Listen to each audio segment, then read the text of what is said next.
The blizzard had been howling for 3 days straight when Lila Sorenson realized the men circling her cabin were not there to offer help. She pressed her back against the rough timber wall, watching through the frosted window as 5 riders emerged from the white curtain of snow like dark specters. Their horses stamped and snorted, breath rising in great plumes as the outlaws dismounted with deliberate slowness. Lila recognized the tallest one immediately, Clem Barker. His face had been plastered on wanted posters throughout Colorado territory for the past 2 years, his crimes ranging from robbery to murder. The reward on his head was $500, a fortune that seemed meaningless now as she watched him gesture to his companions to surround her small homestead.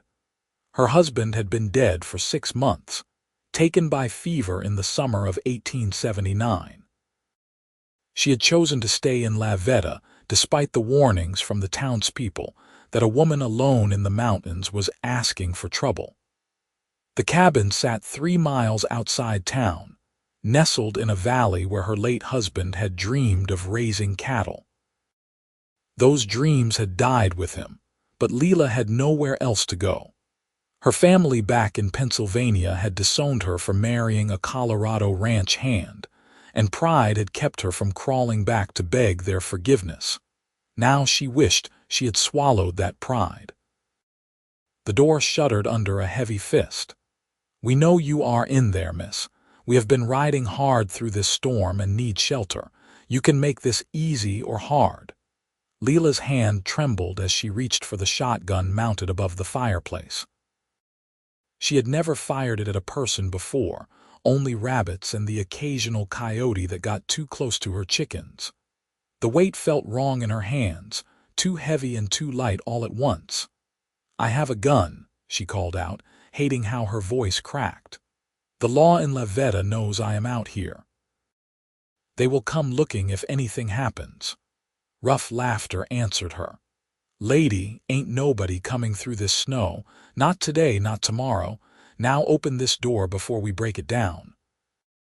She backed toward the rear of the cabin, the shotgun raised but shaking so badly she doubted she could hit anything. The door splintered under a forceful kick, and cold air rushed in along with 2 men. Clem Barker stepped through last, brushing snow from his coat with casual arrogance. "That is better," he said, his eyes scanning the modest interior. "Nice and warm. You got coffee on that stove. Get out." Lila's finger moved to the trigger, but her resolve wavered when she saw Barker's companion, a wiry man with a scarred face, draw his revolver with practiced ease. "Put the scattergun down before somebody gets hurt," Barker said, his tone almost friendly. "We just want to wait out the storm, maybe get some food in our bellies. You cooperate and we will be on our way come morning." She knew he was lying. She could see it in the way his men were looking at her, in the way they had already started pawing through her belongings, pocketing what little valuables she possessed. These were desperate men, and desperate men did terrible things. The shotgun was halfway to the floor when the first gunshot cracked through the storm. Everyone froze. Another shot followed, then 2 more in rapid succession. Barker cursed and moved to the broken door, peering out into the swirling snow. What he saw made him stumble backward, reaching for his gun. "Mount up," he shouted to his men. "We got trouble." But there was no time. The rider came through the storm like an avenging angel, his horse a powerful bay that seemed unbothered by the deep drifts. He had a revolver in each hand, and he was firing with the kind of accuracy that spoke of years on the frontier. One of Barker's men went down in the snow before he could even draw. Another took a bullet in the shoulder and screamed, dropping his weapon. Lila watched in stunned silence as the cowboy dismounted in one fluid motion, using his horse as cover while he reloaded.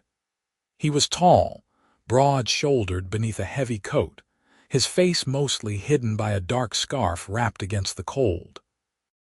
But his eyes were visible, sharp and gray as the winter sky, and they found hers through the open doorway with an intensity that made her breath catch. "Get down," he shouted at her. She dropped just as Barker returned fire, the bullet splintering the wall where her head had been. The cabin erupted into chaos. Barker's remaining men were shooting wildly, and the stranger was advancing with methodical precision, each shot deliberate and deadly. Lila crawled behind her table, still clutching the shotgun, her heart hammering so hard she thought it might burst from her chest. She heard rather than saw the stranger reach the doorway. There was a grunt, the sound of fists connecting with flesh, then a body hitting the floor. When she dared to look, two of the outlaws were on the ground and the cowboy was facing off with Clem Barker himself.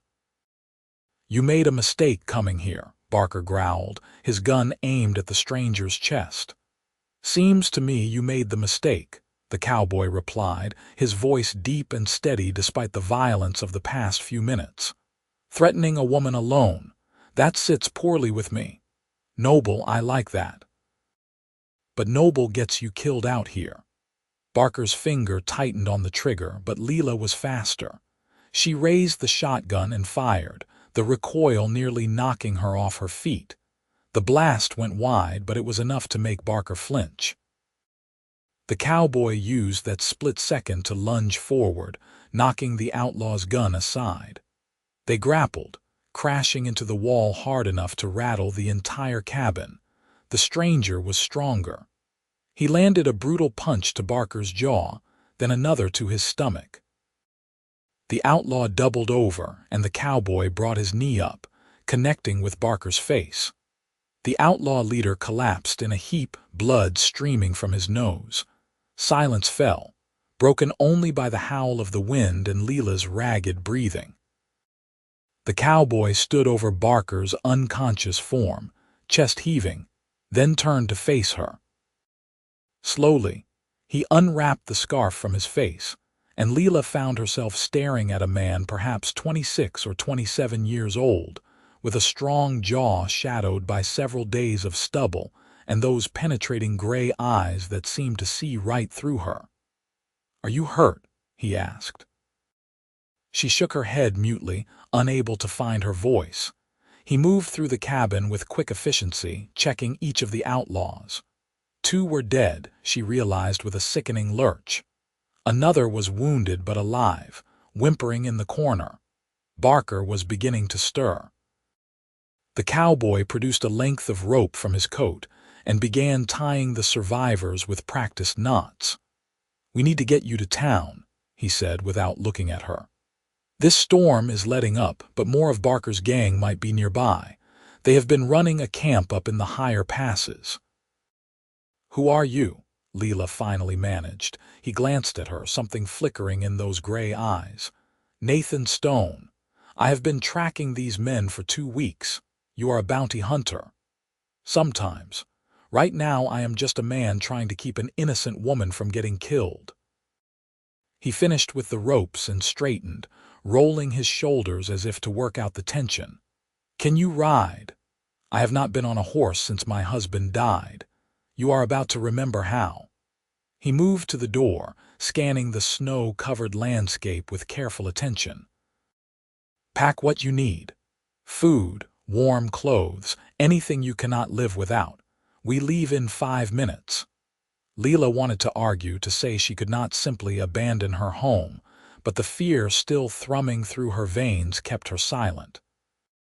She gathered what she could into a canvas bag, her hands shaking so badly she dropped things twice.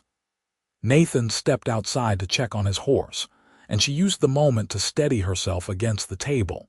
This man had just killed 2 people to save her. Men she had never met, would never have encountered if not for this cursed storm. And now he was asking her to trust him, to climb onto his horse and ride away from the only home she had left. But what choice did she have? When she emerged from the cabin, Nathan was waiting beside his bay, the horse's reins held loosely in one gloved hand. The snow had indeed lessened. though fat flakes still drifted down through the gray afternoon light. The bodies of the two dead outlaws had been dragged away from the entrance, a small mercy she appreciated more than she could say.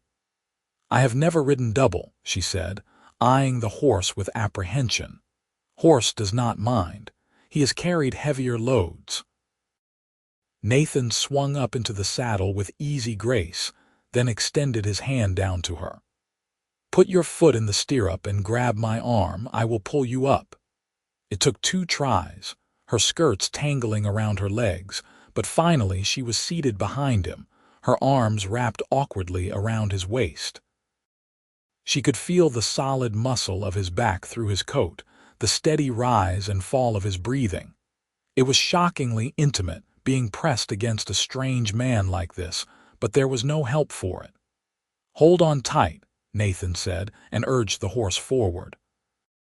They moved through the snow at a careful pace, the bay picking its way over the drifted ground with patient determination.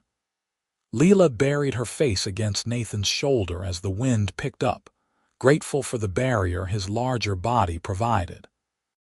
The cold was brutal, seeping through her coat and skirts within minutes, but she gritted her teeth and endured. Lavetta appeared through the snow after what felt like hours, but could only have been 40 minutes. The small town was a cluster of wooden buildings arranged along a single main street, smoke rising from chimneys in thin gray columns.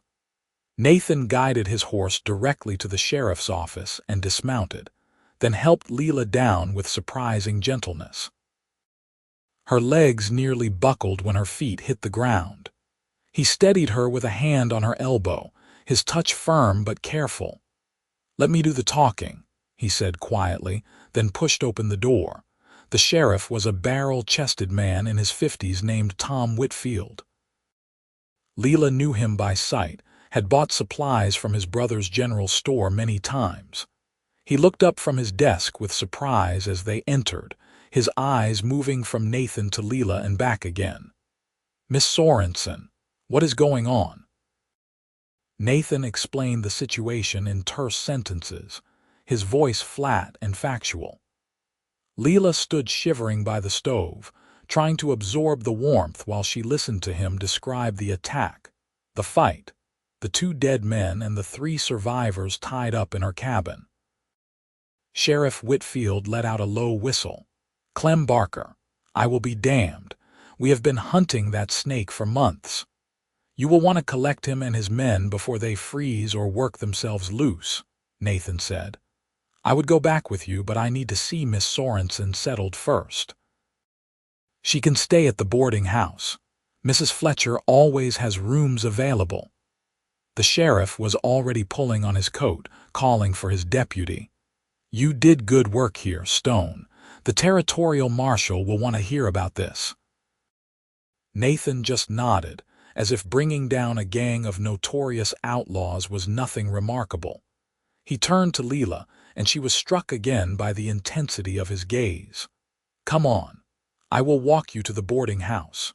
She followed him back out into the snow, her mind still reeling. The boarding house was just down the street, a 2-story structure with a painted sign that read, "Fletcher's Rooms and Meals." Nathan held the door for her, and warmth washed over them along with the smell of cooking meat and fresh bread. Mrs. Fletcher was a plump woman with kind eyes and graying hair pulled back in a practical bun. She took one look at Lila's pale face and immediately ushered her to a chair by the fire, clucking with concern. "You poor dear. I heard shouting at the sheriff's office. What has happened?" While Nathan explained again, Mrs. Fletcher brought coffee and blankets. Lila wrapped herself in the wool and sipped the hot, bitter liquid, feeling sensation slowly return to her frozen fingers and toes. She could not stop watching Nathan as he spoke, cataloging details she had missed before. The way he stood with his weight balanced, ready to move at any moment. The calluses on his hands when he accepted his own cup of coffee. The faint scar that ran from his left eyebrow into his hairline. He was a man shaped by violence, but there was nothing cruel in his face. If anything, he looked tired, as if he had seen too much and carried the weight of it in his bones. "She can have the room at the end of the hall," Mrs. Fletcher was saying. "No charge for tonight, not after what she has been through." "I can pay," Lila interjected, finding her voice at last. "I have a little money." "Nonsense. You just rest and get warm." The older woman patted her shoulder, then bustled off toward the kitchen, leaving Lila alone with Nathan. An awkward silence stretched between them. Lila did not know what to say to this man who had saved her life, who had killed for her without hesitation. "Thank you" seemed woefully inadequate. Nathan cleared his throat.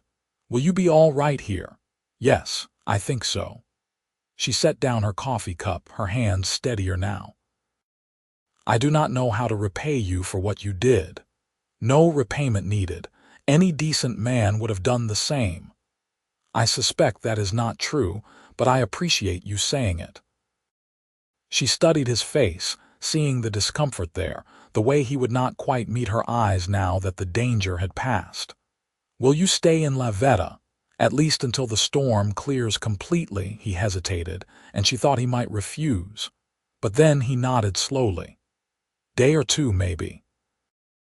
I need to give my statement to the marshal anyway, and my horse could use the rest." Relief flooded through her, surprising in its intensity. She barely knew this man, and yet the thought of him riding away into the snow filled her with an inexplicable dread. "Then perhaps I will see you again," she said softly. Something shifted in his expression, a crack in that stoic facade. "Perhaps you will." He left shortly after, and Mrs. Fletcher returned to show Lila to her room. It was small but clean, with a narrow bed and a washstand and a window that looked out over the snowy street. Lila collapsed onto the mattress fully clothed and fell into an exhausted sleep, her dreams full of gunshots and gray eyes. She woke to weak sunlight streaming through the window and the sound of voices downstairs. For a moment she could not remember where she was, and panic seized her. Then memory returned in a rush, and she sat up slowly, her body aching in places she had not known could ache.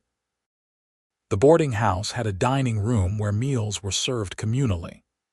Lila washed as best she could with the cold water in the basin, then ventured downstairs to find Mrs. Fletcher setting out breakfast for the handful of guests. There was oatmeal with honey, fried eggs, bacon, and more of that strong coffee. Lila's stomach growled despite everything. She was halfway through her meal when the door opened and Nathan walked in.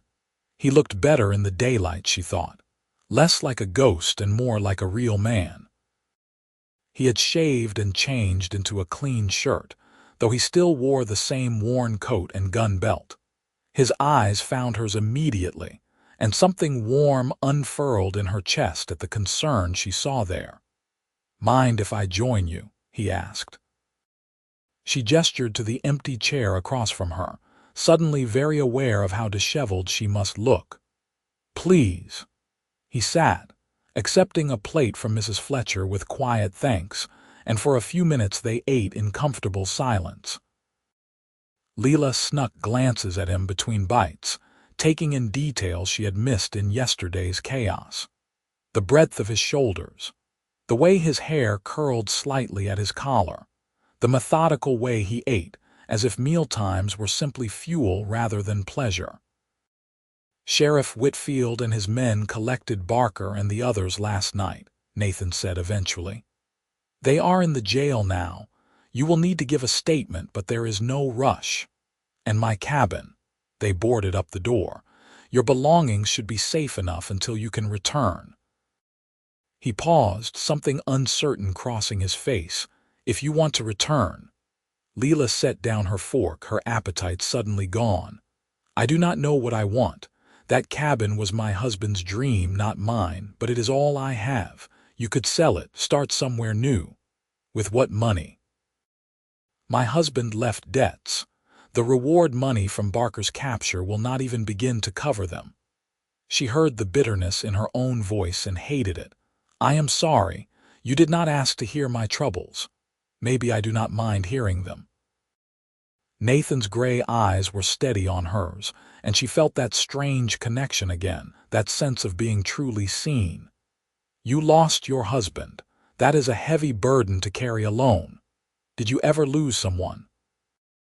The question slipped out before she could stop it, too personal for a man she had only just met, but Nathan did not seem offended. "My parents when I was 17, cholera. After that, I drifted for a while, taking work where I could find it." He took a sip of coffee, his expression distant. "Turns out I am good at tracking people who do not want to be found, so that is what I do. It must be a lonely life. It can be." He met her eyes again, and there was something raw in his gaze now, something vulnerable. "But maybe it does not have to be." Her breath caught. The words hung between them, heavy with implication, and Lila felt heat rise to her cheeks. This was madness. She had buried her husband only 6 months ago. She had no business feeling this flutter of attraction, this pull toward a man who was little more than a stranger. And yet she could not deny it was there. Before she could respond, the door burst open and a young boy ran in, his face flushed with cold and excitement. "Mr. Stone, Sheriff says you need to come quick. One of the outlaws is talking about more men coming to town, says they will break Barker out." Nathan was on his feet instantly, his hand moving to his revolver. "How many?" "7 or 8, he said. Maybe more." Nathan swore under his breath, then looked at Lila with apology written across his face. "I need to go." "Be careful," she said, surprising herself with the urgency in her voice. He nodded, then followed the boy out into the cold. Lila sat frozen at the table, her heart pounding. More outlaws. More violence. When would it end? Mrs. Fletcher appeared at her elbow, her face grave. "Come away from the windows, dear. If there is going to be trouble, we best be prepared." The next hour was tense agony. Lila helped Mrs. Fletcher move furniture away from the windows and gather supplies in the back room, all while straining to hear any sounds from outside. Other residents of the boarding house gathered nervously, speaking in low voices about past gunfights, and hoping this would not be another one. When the shooting started, Lila nearly jumped out of her skin. It came from the direction of the jail, sharp cracks that echoed through the quiet town. Mrs. Fletcher grabbed her arm, pulling her away from the window she had been peering through. "Stay back. We do not know where the bullets might go." But Lila could not stay away. She pressed herself against the wall and watched through the gap in the curtains as chaos erupted on Main Street. Riders had come into town from the north, 8 men on horseback firing at the jail. She could see the sheriff and his deputy returning fire from inside, could see Nathan crouched behind a water trough with his revolvers drawn. He was calm in the chaos, taking careful aim before each shot. One rider went down, then another. The outlaws were shouting, coordinating an assault on the jail's front door. Nathan moved from his cover with startling speed, flanking them from the side. His guns blazed, and 2 more men fell. The remaining outlaws realized their mistake too late. Caught between Nathan and the sheriff's guns, they had nowhere to go. One threw down his weapon and raised his hands. Another tried to flee and took a bullet in the leg for his trouble. The last man standing made a desperate charge toward Nathan, firing wildly.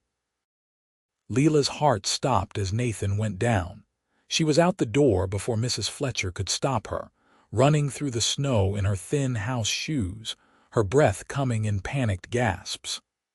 Other townspeople were emerging now, cautious but curious, drawn by the sudden silence. Nathan was on the ground near the water trough, one hand pressed to his side. Blood seeped between his fingers, dark against his shirt. Lila dropped to her knees beside him, her hands hovering uselessly over his body. "You are hurt," she said, her voice breaking. Just a graze, he managed, though his face was pale with pain. Caught me under the ribs.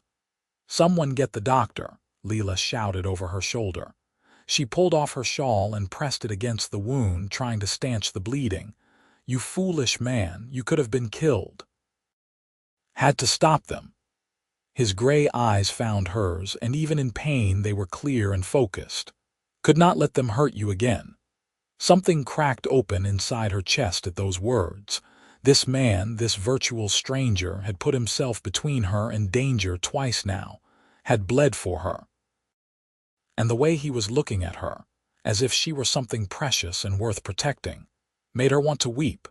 The doctor arrived, a no-nonsense man named Hayward who shooed Lila away so he could examine Nathan properly. The wound was indeed a graze, painful but not life-threatening. The bullet had carved a furrow across his ribs but had not penetrated deeply.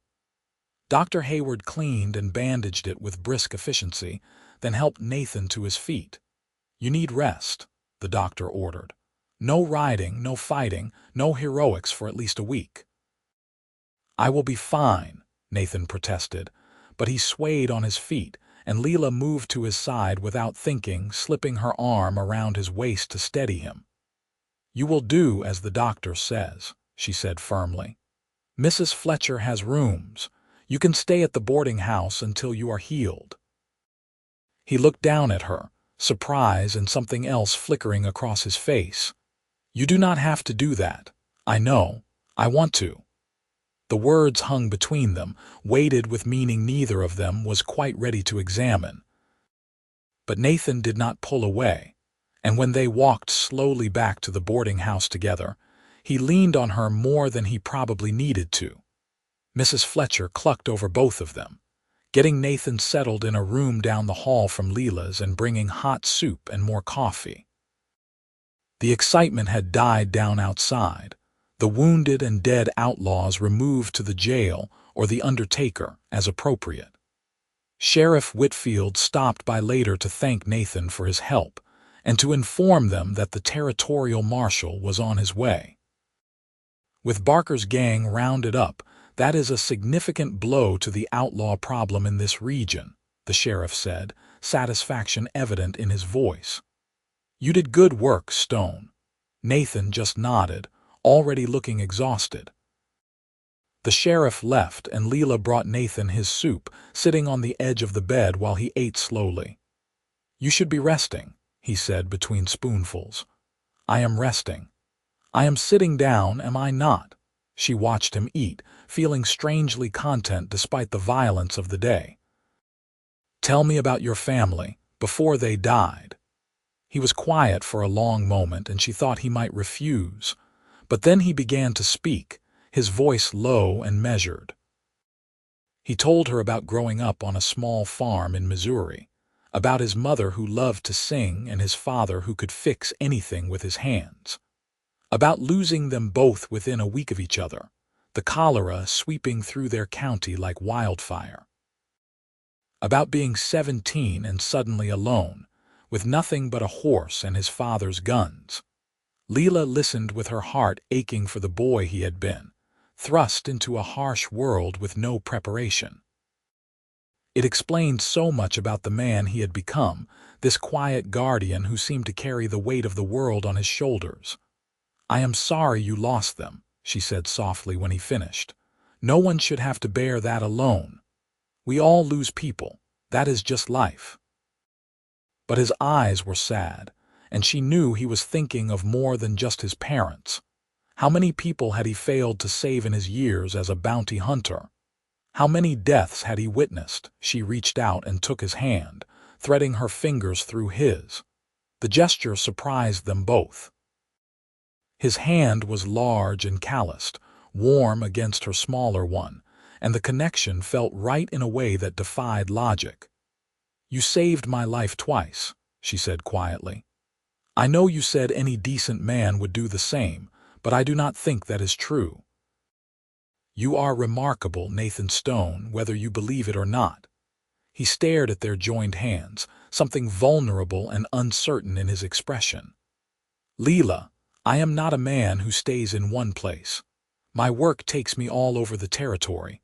I do not have a home, do not have much to offer anyone.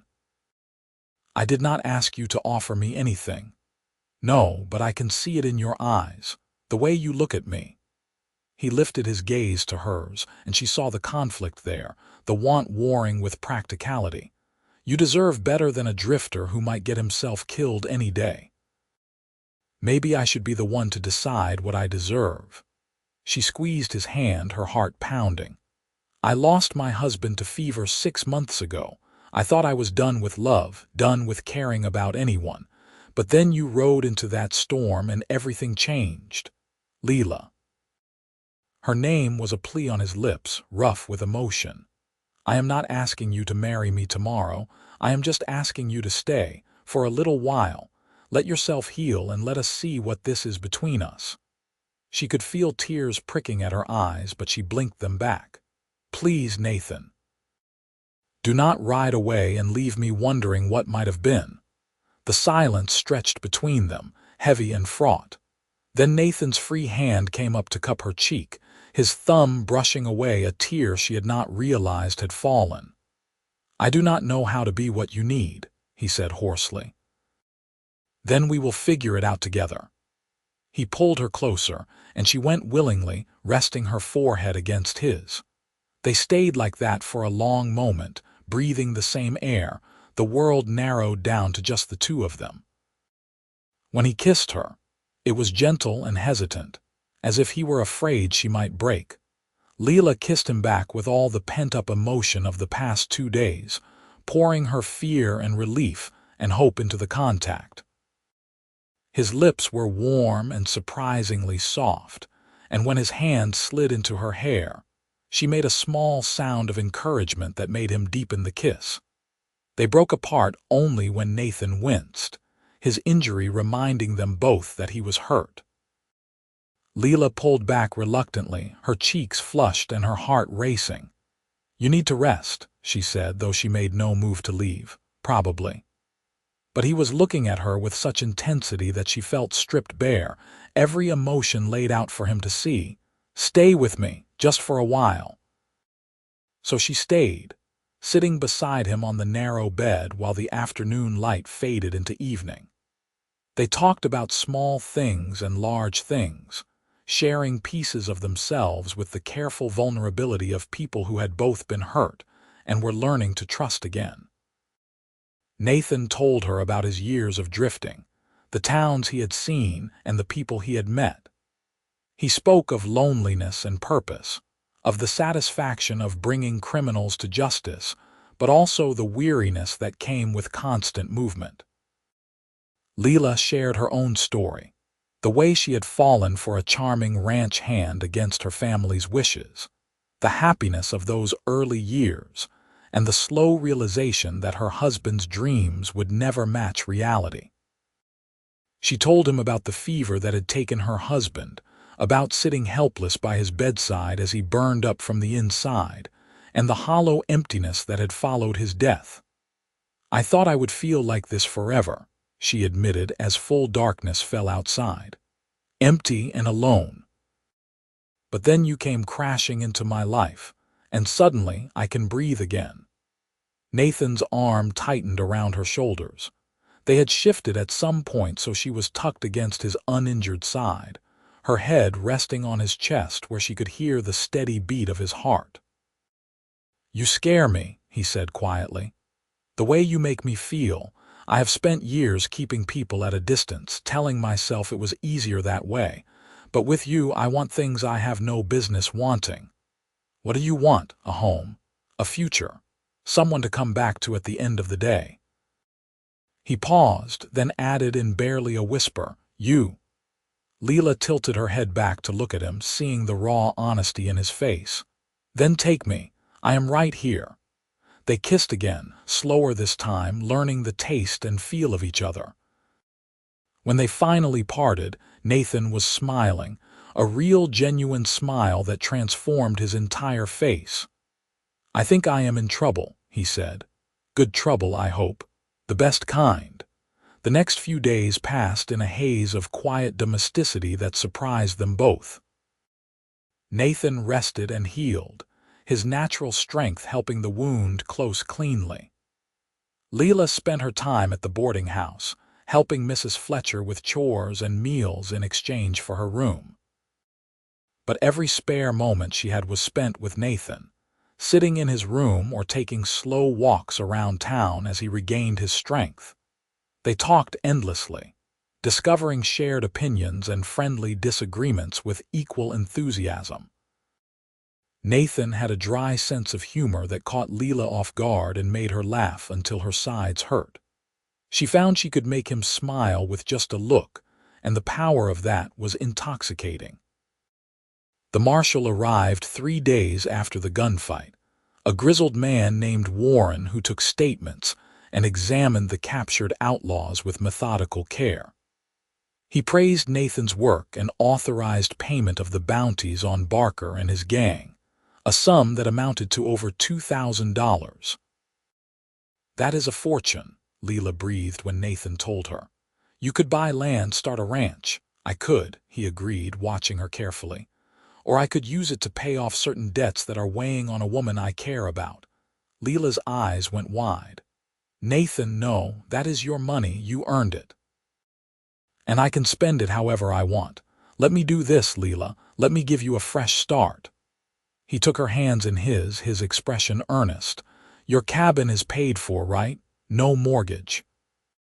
"Yes, but the suppliers in town, the doctor bills from when my husband was sick, I owe nearly $800. Then we will pay them off, all of them, and with what is left we will fix up that cabin properly, make it a real home." He squeezed her hands gently. "If you will have me, that is. If you want a banged-up bounty hunter cluttering up your life." Tears were streaming down her face now, and she could not seem to stop them. "You would do that? Give up your wandering for me?" "Lila, I would give up anything for you. These past few days with you have been the happiest of my life. I do not want to lose that. I do not want to lose you." He pulled her close, pressing a kiss to her forehead. "Marry me. Let me spend the rest of my life making you happy." "Yes," she whispered against his chest. "Yes, yes, yes."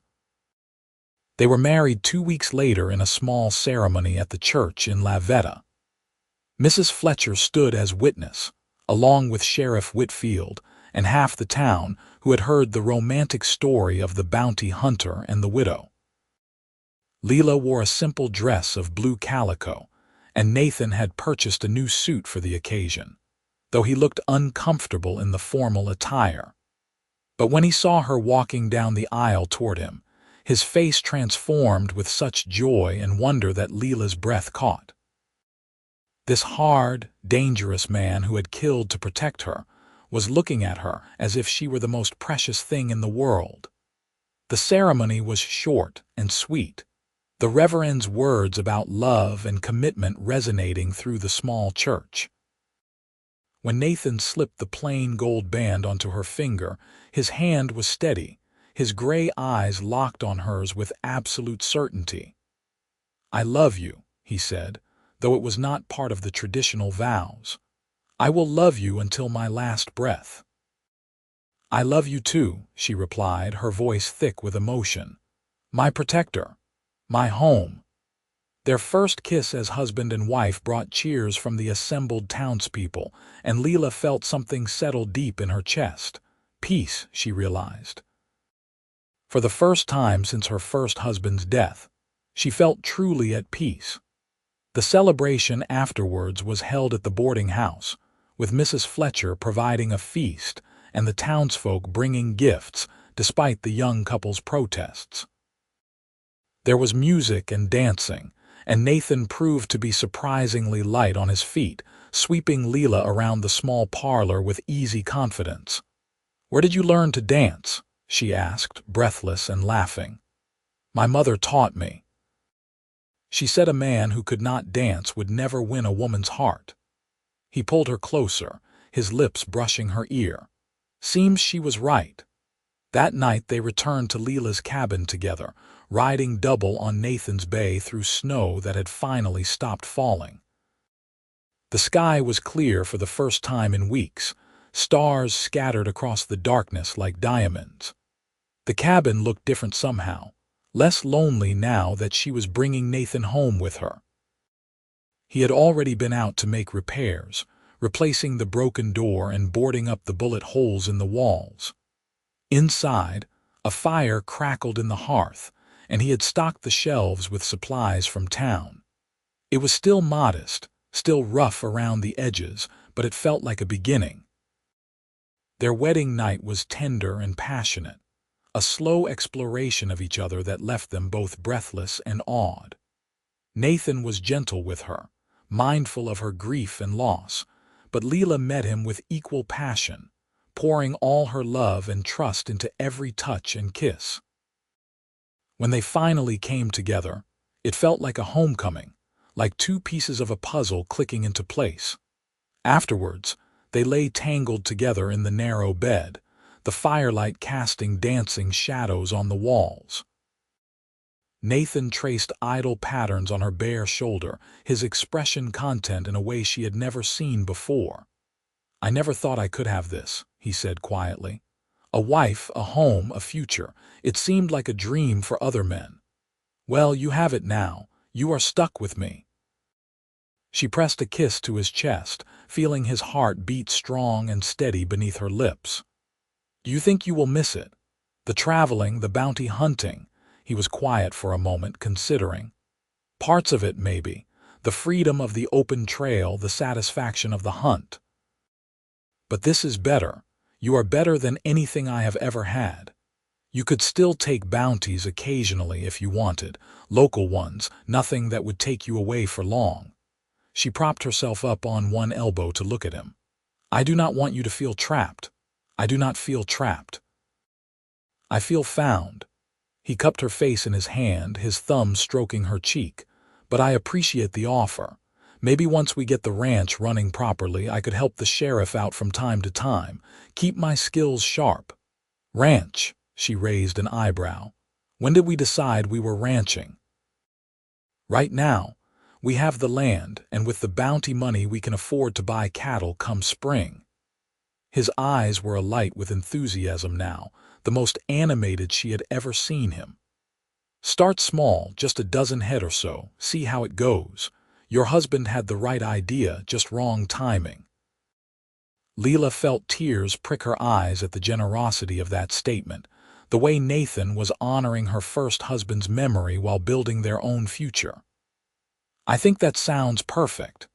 The winter passed slowly, the snow deep and the days short, but Lila had never been happier.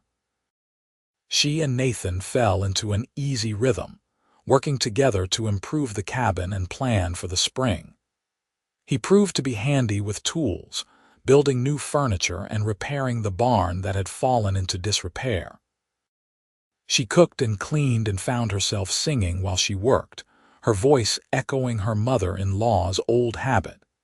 They made love often, learning each other's bodies with the careful attention of people who knew they had found something rare and precious.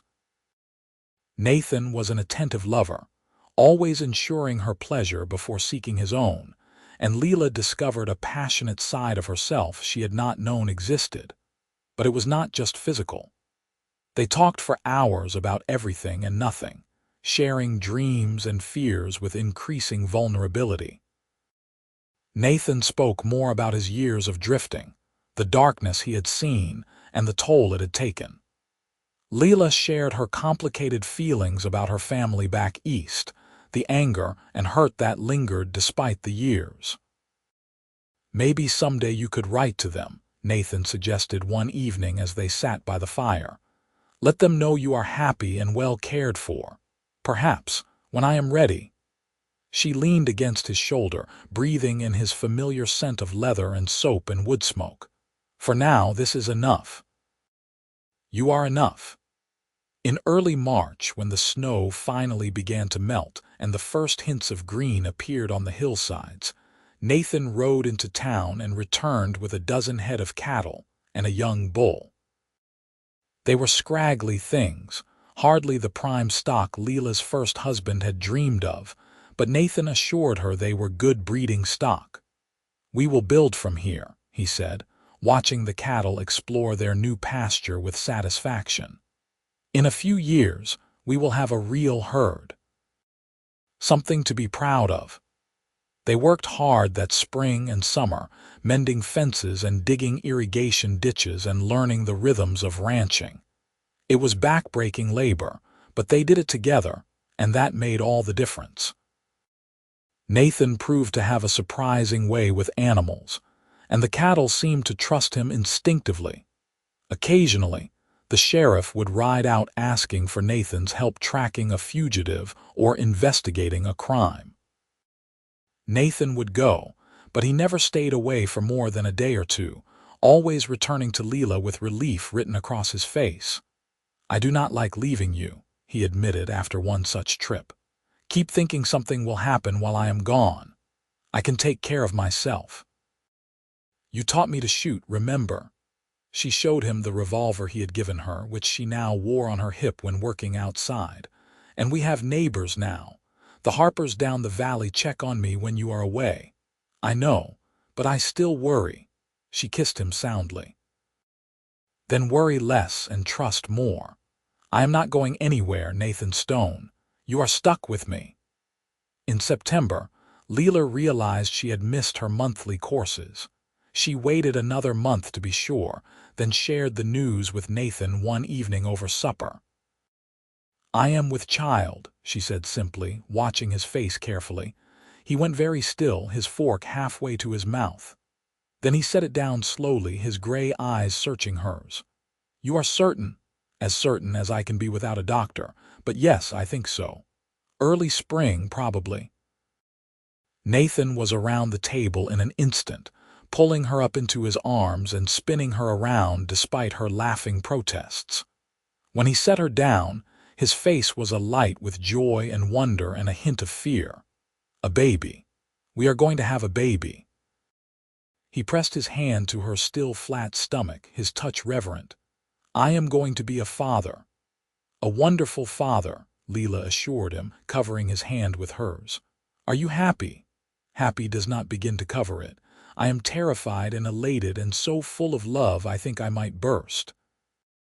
He pulled her close, burying his face in her hair. "Thank you. Thank you for giving me this." The pregnancy was difficult at times, Lila suffering from terrible sickness in the early months and fatigue that left her exhausted by midday. But Nathan was endlessly patient, taking over her chores without complaint and bringing her ginger tea and dry toast when the nausea was at its worst.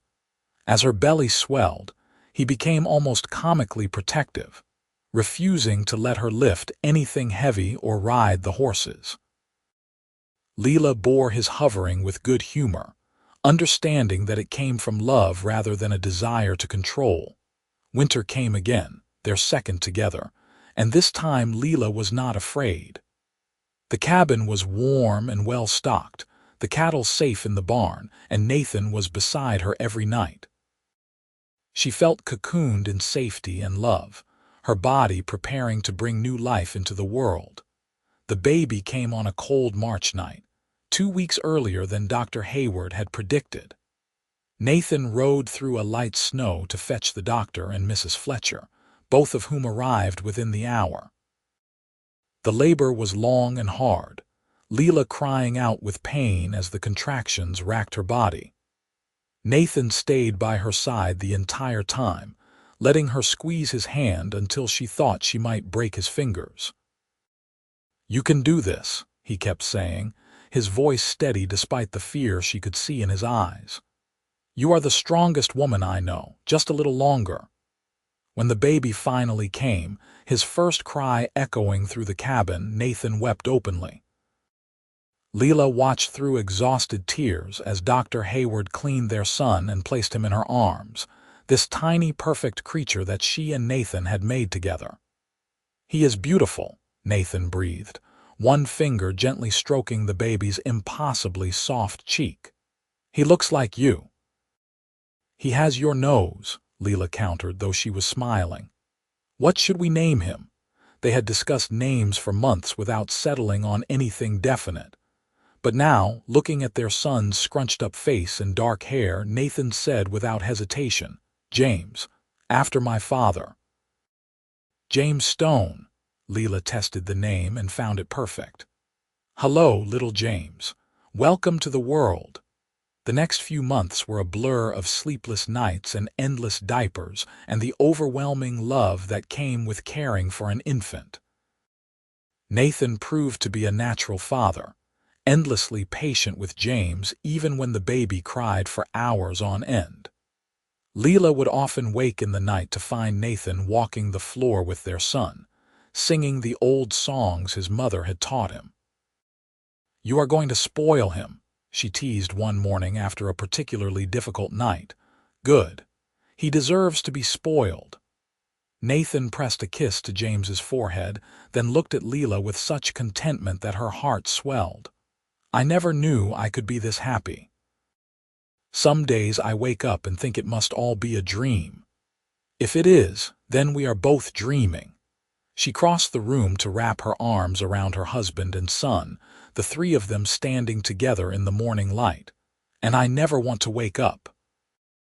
The years that followed were not without their challenges.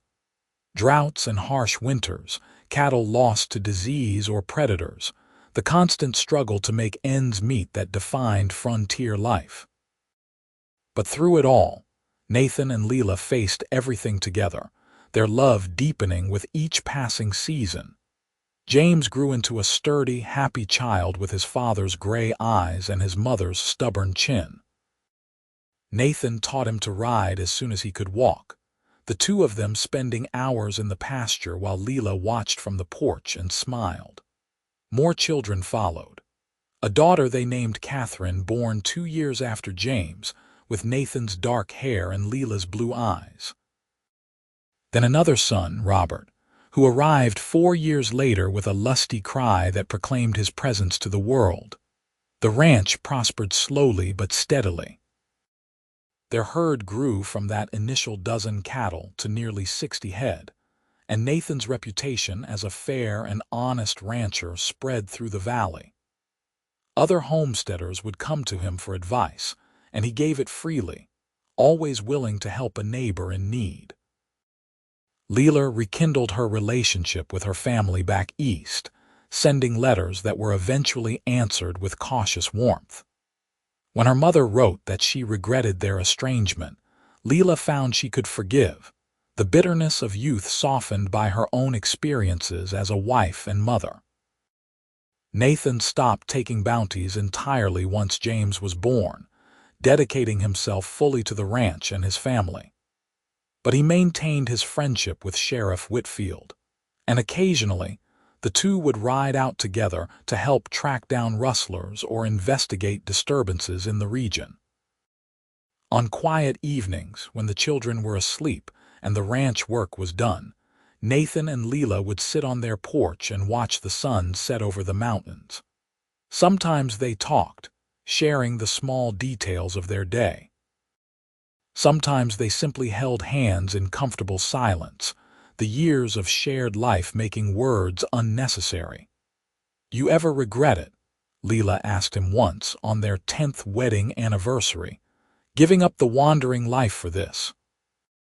Nathan turned to look at her, and the love in his eyes was as fierce and bright as it had been that first day in the boarding house. "Not for a single moment. You gave me everything I never knew I needed.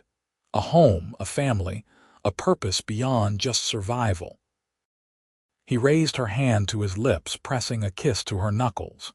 "You saved me, Lila Stone, just as surely as I saved you that day in the snow." "Then I suppose we saved each other," she said softly, leaning into his embrace. As the years turned and their children grew, the cabin expanded to accommodate their family. Nathan added rooms and a larger barn, the ranch becoming a proper homestead that would have made Lila's first husband proud. But it was more than he had dreamed, built not on one man's ambition but on the love and partnership of two people who had found each other against all odds. James grew into a fine young man who shared his father's quiet strength and his mother's determination. Catherine proved to be a skilled horsewoman with a gift for healing injured animals. Robert was the wild one, always getting into mischief but with a heart of gold beneath the trouble. When James brought home a young woman he wanted to marry, Nathan and Lila welcomed her with open arms, delighted to see their son find the same happiness they had discovered. The wedding was held at the ranch, with half the valley in attendance, and Lila cried happy tears as she watched her firstborn pledge his life to another. "Where did the time go?" she asked Nathan that night as they prepared for bed. "I do not know, but I would not change a moment of it." He pulled her close, and even after all these years, the touch of his hand still made her heart race. "Every day with you has been a gift, Lila. Even the hard days, especially the hard days. Those are the ones that tested us and proved what we have is real."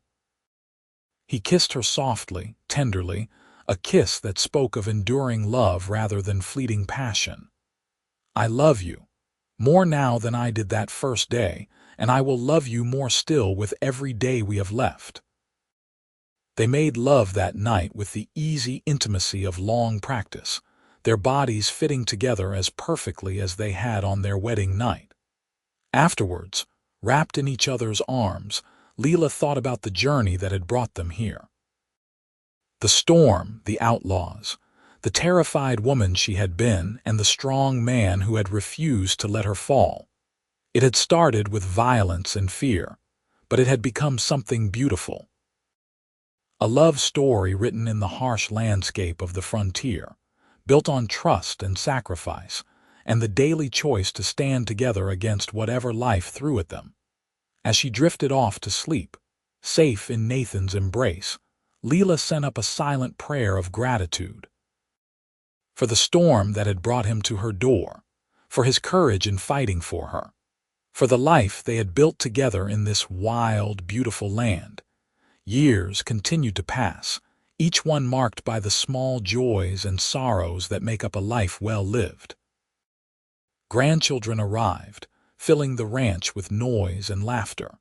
Nathan's hair went silver, but his gray eyes remained sharp and clear. Lila developed lines around her eyes from years of smiling, and her hands grew rough from decades of ranch work. Catherine married a young doctor who set up practice in La Veta, and Robert eventually took over the day-to-day running of the ranch, his youthful energy breathing new life into the operation. James and his wife built their own homestead on the far end of the valley, close enough to visit regularly but independent enough to forge their own path. On their 30th anniversary, the entire family gathered at the ranch for a celebration. There were over 20 people now, counting children and grandchildren and the spouses that had joined the family.